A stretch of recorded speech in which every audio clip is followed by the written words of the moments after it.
ध्यानाभ्यास के इस पावन सत्र में आपका हृदय से स्वागत है। अभिनंदन है, अभिवादन है।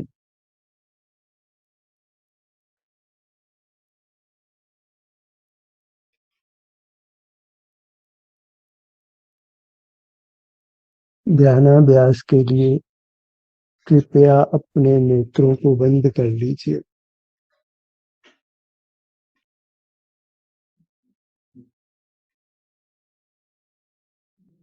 अपना मुख अपनी ओर कीजिए।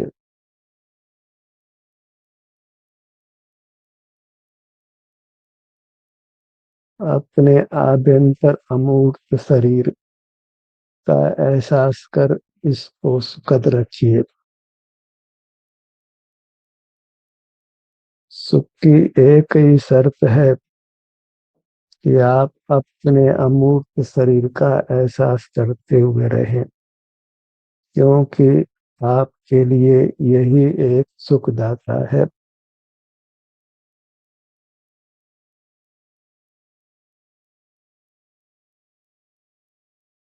अन्य कोई पदार्थ हमको सुखदाता नहीं है, सुख पराधीन नहीं है, हमारा ही स्वरूप है। हम स्वयं ही सुख स्वभावी हैं। प्राप्त मूर्त शरीर के आकार हमारा अमूर्त शरीर है। वही हमारी दिव्य निधि है। वह परमात्म स्वरूप है।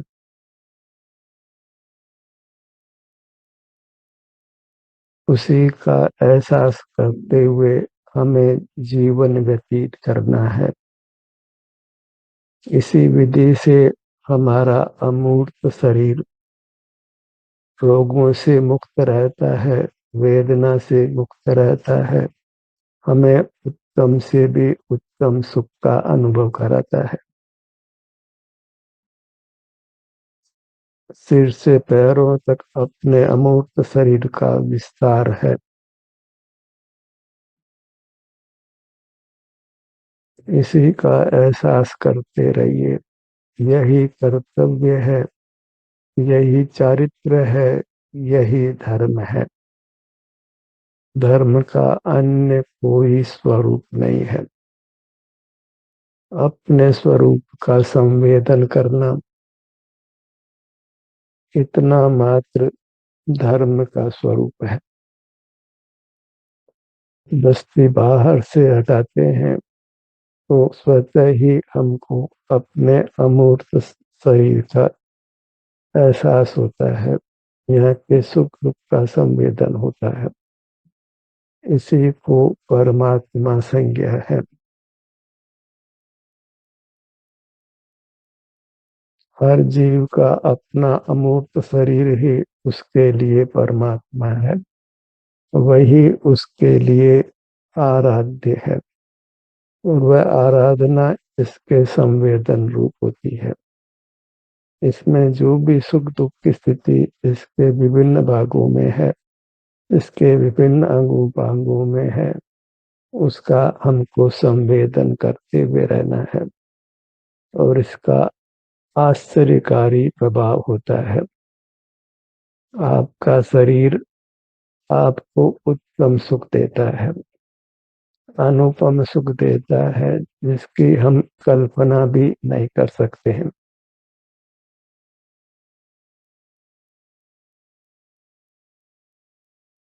अपनी मूर्त ही हमारे लिए परम सुंदर है, परम पावन है।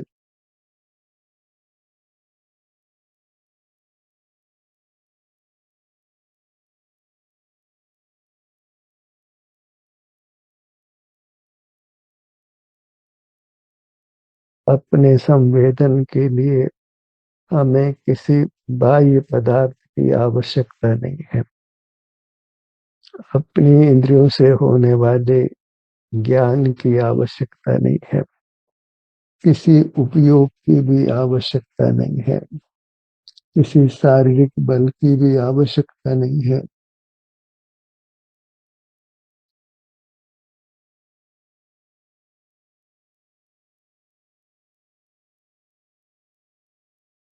इस काम को स्वाधीनता से करते रहिए।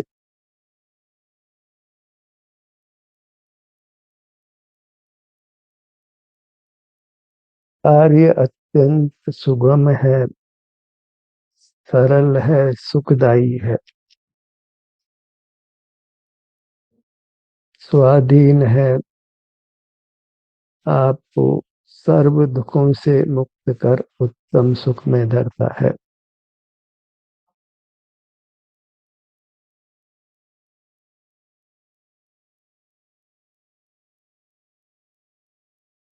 जीव को सर्व प्रकार के दुखों से भय लगता है। न शारीरिक दुख प्रिय है, न बाहर की प्रतिकूलता ही हमको प्रिय होती है। बाहर में हम कोई प्रतिकूलता नहीं चाहते हैं और भीतर भी हम शरीर में कोई वेदना नहीं चाहते हैं। इसके लिए बस बाहर से अपना ध्यान हटाइए और अपने ध्यान को अपने सिर से पैरों तक रखकर यहाँ के स्वास्थ्य की स्थिति का ही आपको अनुभव करते हुए रहना है। इतने मात्र से ही आप कर्मों के बंधन से मुक्त होने लगते हैं।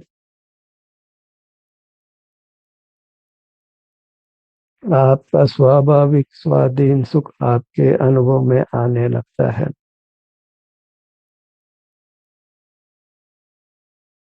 कुछ क्रियाकांड करने की आवश्यकता नहीं होती, उस शास्त्राभ्यास करने की आवश्यकता भी नहीं होती। सिर से पैरों तक ये जो हमारा स्वरूप है, वही वास्तव में हमारे लिए परमात्मा है, वही गुरु है, वही शास्त्र भी है। मोक्ष मार्ग जानने के लिए वास्तव में इससे भिन्न किसी शास्त्र को पढ़ने की आवश्यकता नहीं है, क्योंकि आपका अपना अमूर्त शरीर ही शास्त्र है। कहीं परमात्मा को बाहर ढूंढना नहीं है, कहीं गुरु को भी बाहर ढूंढना नहीं है। भीतर से युक्त होने पर अपना अमूर्त शरीर ही हमको मोक्ष मार्ग बताता है।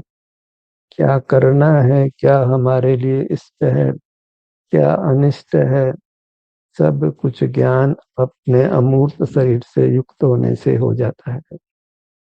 एक काम करना है और सर्व दुखों से मुक्त होकर उत्तम सुख को पा लेना है।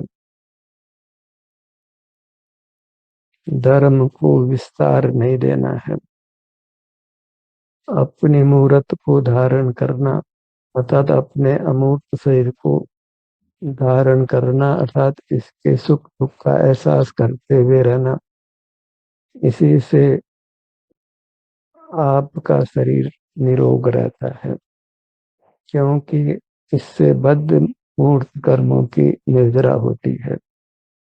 मूल में दुख का कारण एक असता वेदनीय नामक कर्म है, जो बहिर्मुख होने पर बंधता है और काल पाकर उदय में आकर हमारे को भीतर शरीर में वेदना उत्पन्न करता है और बाहर में प्रतिकूल प्रसंग देता है। बाहर भी दुख और भीतर भी दुख। जब हम अपने अमूर्त शरीर की उपेक्षा कर बहिर्मुख रहते हैं, बाहर में सुख ढूंढने का प्रयत्न करते हैं और बाहर सुख नहीं है तो हम खाली लौटते हैं। वेदना और नाना प्रकार के दुख साथ में आते हैं। शरीर का एहसास करने के लिए इसको अंग उपांगों से अनुभव में लीजिए, अंतर यात्रा कीजिए। बस आपका ध्येय, आपका आराध्य, आपका अमूर्त शरीर है, जो स्वसंवेद्य है, शारीरिक सुख दुख के रूप में आपको अनुभव में आता है। अपने ध्यान को अपने सिर के भाग पर लाइए।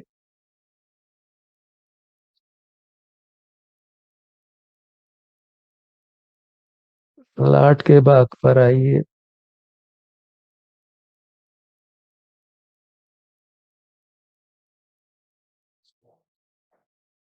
यहाँ कोई न शारीरिक श्रम है, न कोई मानसिक श्रम है, न कोई इंद्रिय व्यापार है, न कोई वचन चेष्टा है।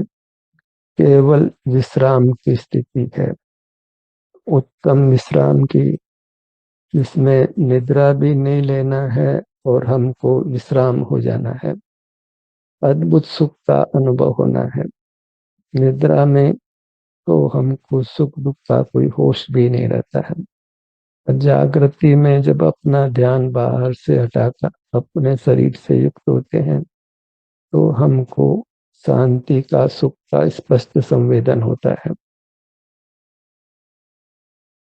इस संवेदन ने ही हमारी संसार यात्रा का अंत करना है, अपने को परमानंद में स्थापित करना है। इस काम को ही बहुलता से करना है, तभी इसमें निरंतरता होगी और हम परमात्मा को प्राप्त करेंगे।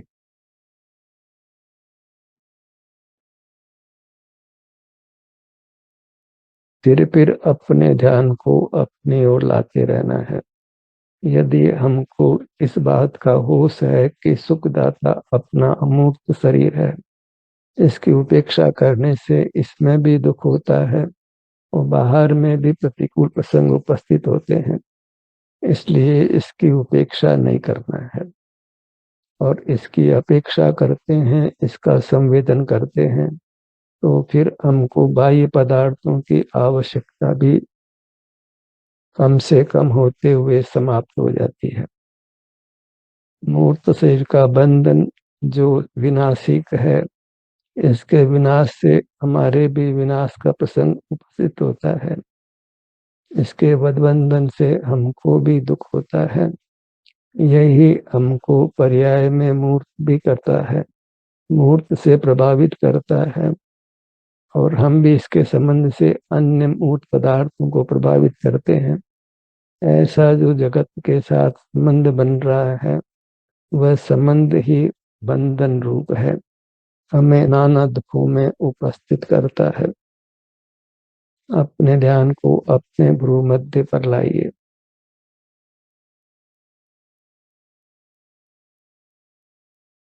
जब भी बाहर का अनिवार्य काम नहीं हो तो आपको यत्न पूर्वक अपने ध्यान को अपने मूर्त शरीर पर ले आना है।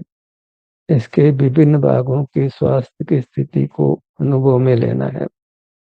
स्वास्थ्य यदि अच्छा भी नहीं है, वेदना भी है, तो उसका अनुभव करके आपको कर्मों के बंधन से मुक्त हो जाना है, उत्तम स्वास्थ्य को पा लेना है, और यह शरीर वेदना रहित होकर फिर आपको उत्तम सुख देता है। उसी उत्तम सुख को पाने के लिए हम ये प्रयास कर रहे हैं। अपने ध्यान को अपने दोनों नेत्रों पर लाइए।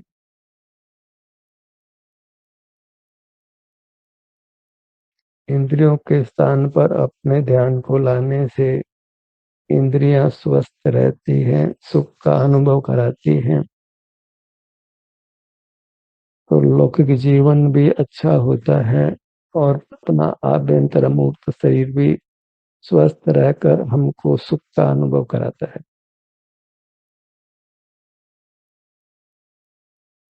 अपने ध्यान को अपने कानों के भाग पर लाइए।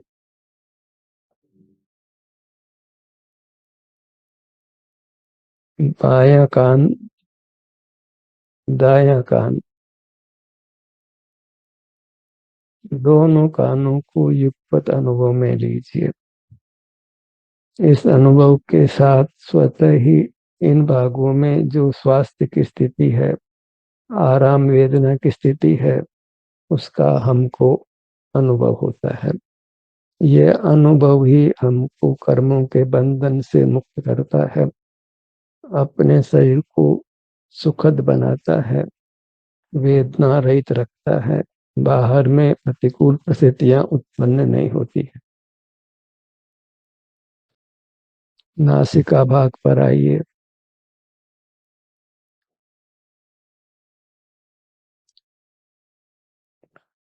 बायां नथुना, दायां नथुना। जिस शरीर को हम अनुभव में लेने का प्रयास कर रहे हैं वही हमारे लिए आराध्य परमात्मा है, पूज्य है, स्तुति करने योग्य है, आराधना करने योग्य है। यही तीर्थ है, मंगल रूप है, शरण रूप है, उत्तम है। अपने ध्यान को अपने दोनों होठों के भाग पर लाइए, अर्थात अपने होठों के भाग में जो भी सुख दुख की स्थिति है उसका संवेदन करिए। हमें सुख की आकांक्षा है और हमारी मूर्त ही सुख स्वरूप है। सुख के लिए हमें अपनी मूर्त से ही युक्त होना है। बाहर में कोई जड़ पदार्थ सुख स्वभावी नहीं है, इसलिए उनको उपयोग में लेने से हमें किंचित भी सुख मिलने वाला नहीं है। बालू पेल कर तेल पाने जैसा वह मिथ्या प्रयास है। ऊपर का होठ, निचला होठ, दोनों होठ मिले हुए,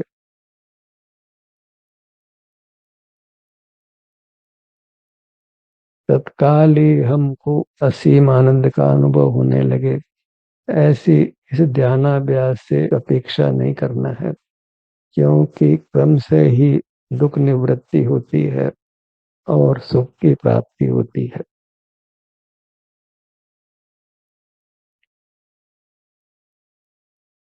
मोक्ष पद मिलता धीरे धीरे।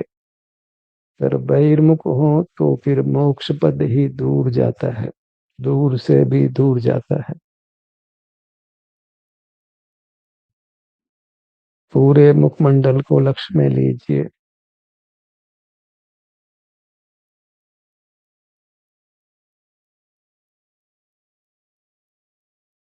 अपने में ठहर जाना है। इस प्रकार हमको व्यवहारातीत होना है। जगत के साथ व्यवहार करने से कुछ भी हित सिद्धि नहीं है, क्योंकि जितने भी जगत में पदार्थ संयोग रूप हुए हैं उनका निश्चित वियोग होना है। इसलिए व्यवहार कोई भी स्थायी नहीं हो सकता है। कोई स्थायी है तो हमारा अपना अमूर्त शरीर है, अनादि से ये मूर्त से बंधा है, जिससे इंद्रियां प्राप्त है और इंद्रिय ज्ञान होता है। इसी व्यवस्था को हमने समाप्त करना है। जैसे धरती में धातुएं अशुद्ध ही प्राप्त होती हैं, ठीक इसी प्रकार हम एक चैतन्य धातु हैं और अशुद्ध ही प्राप्त होती हैं। इसको हमने ध्यान रूपी तप से तपाना है। ध्यान अर्थात संवेदन, यहाँ जो भी सुख दुख की स्थिति है उसका संवेदन करना। अभी चूंकि हम कर्म से बंधे हैं तो अपने अमूर्त शरीर में हमको वेदना भी अनुभव में आती है। इसी का अनुभव करना वह तप कहलाता है। उसी से कर्मों की निर्जरा होती है। ध्यान एक तप है, क्योंकि इसमें हमको शरीर में वेदना का संवेदन करना होता है और उस वेदना का संवेदन कर ही हम कर्मों को नष्ट करते हैं। ये तप ही कर्म रूपी ईंधन को जलाकर भस्म करता है और अपनी चैतन्य धातु को शुद्ध और सुखद प्रकट करता है। इस काम में प्रमाद नहीं करना है। कर्म के बंधन को मिटाकर ही हमने विश्राम लेना है। फिर हमको कोई तप की आवश्यकता नहीं है। फिर शरीर में कोई वेदना भी नहीं होती है। फिर उसको तप संज्ञा नहीं है, ध्यान संज्ञा नहीं है। वहां फिर केवल आनंद का अनुभव है। जब तक कर्म का संबंध है तब तक ही हमारे ध्यान को तप संज्ञा है। जब तक शरीर में वेदना का संवेदन है तब तक वह तप नाम पाता है। और वेदना का संवेदन जब नहीं रहता है, केवल सुख का ही अनुभव होता है, वह परमात्मा दशा है। वही साध्य है और उसका साधन कोई बाह्य वस्तु नहीं है। साधन हमारा आत्म द्रव्य का संवेदन है और साध्य भी आत्म द्रव्य का सुखद संवेदन है। साधन अवस्था में अपने शरीर में भी वेदना भी पाई जाती है, पर साध्य अवस्था में फिर अपने शरीर में कोई वेदना नहीं होती। संसारी जीवों को हम वेदनाग्रस्त देखते हैं और वेदना भोगते हुए मरते हुए भी देखते हैं। उसका कारण केवल अपने अमूर्त शरीर की पहचान नहीं होना है, उसका संवेदन नहीं करना है। जब शरीर में वेदना की स्थिति होती है तभी प्राय हमारा ध्यान अपने शरीर पर आता है। अन्यथा शरीर में साता होने पर बाह्य जगत से ही जुड़े रहते हैं। बाह्य जगत में जो भी अनुकूलता प्रतिकूलता है उसको भोगते हुए रहते हैं। अनुकूलता की स्थिति में हमको हर्ष होता है, प्रतिकूलता की स्थिति में विषाद होता है। इन स्थितियों में हमको नियम से राग द्वेष वर्तता है। अनुकूल परिस्थिति के प्रति राग होता है और प्रतिकूल परिस्थिति के प्रति द्वेष होता है। अनुकूल परिस्थितियों को हम जुटाने का प्रयत्न करते हैं और प्रतिकूल परिस्थितियों को हटाने का प्रयत्न करते हैं। इस प्रकार हम निरंतर प्रयत्नशील रहते हैं। प्रयत्न तो हम करते ही हैं, तो मिथ्या प्रयत्न छोड़कर हमको सम्यक प्रयत्न करना है। बाहर में अनुकूलता जुटाने का प्रयत्न करना छोड़कर हमें अपने शरीर को ही अनुकूल बनाना है, सुखद बनाना है। इसके लिए शरीर में ही युक्त होकर रहना है। वेदना है तो भी हमें इससे युक्त होकर रहना है, क्योंकि वेदना से मुक्त होने का यही स्वाधीन उपाय है। अन्य उपाय जो भी करेंगे वह हमको परतंत्र ही करने वाले हैं, सुख से रहित ही करने वाले हैं। एक उपाय और अनंत काल का सुख है, इस भवसागर से पार हो जाना है। क्योंकि वेदना शरीर में ही होती है तो सुख भी शरीर में ही होना है। वेदना होती है जब हम शरीर की उपेक्षा करके बाह्य जगत से जुड़ते हैं। सुख होता है जब हम बाह्य जगत से नहीं जुड़कर अपने शरीर का संवेदन करते हुए रहते हैं। और शरीर में वेदना आराम की स्थिति होती है वह अपने अमूर्त शरीर में होती है, पर वहीं उसी में मूर्त शरीर भी मिला हुआ है, वह इंद्रिय गम्य है। हमें इंद्रियों से मूर्त पदार्थों को नहीं देखना जानना है, अपने मूर्त शरीर को भी नहीं देखना है। वही मूर्त शरीर के स्थान पर ही हमको हमारा अमूर्त शरीर संवेदन गोचर होता है, एहसास होता है, ये मैं हूँ ऐसी प्रतीति होती है। इस कार्य को अत्यंत लगन से, अत्यंत तन्मयता से परम उपकारी जानकर करना है। अनंत काल हुआ दुख भोगते हुए आज भी कभी दुख ही भोग रहे हैं, तो उस दुखों से अपने को निवृत्त होना है और इसमें किसी पर की सहाय की आवश्यकता भी नहीं है। बस बाहर से ध्यान हटाकर अपना अमूर्त शरीर जो संवेदन गोचर होता है, इसी के सुख दुख की स्थिति का हमको निरंतर संवेदन करते हुए रहना है। और आप पाएंगे कि आपका शरीर रोगों से रहित होगा, आपको सुख का अनुभव कराएगा। भले इसमें कुछ समय लगता है, पर धोखा नहीं है। Better late than never. कभी शरीर सुखद नहीं हो, इससे अच्छा है कि कुछ समय बाद ही पूरी तरह सुखद हो जाए। इसके लिए हमें अत्यंत तत्पर होकर ये काम करना है। अपने को दुखों से निवृत्त कर उत्तम सुख में पहुंचाना है।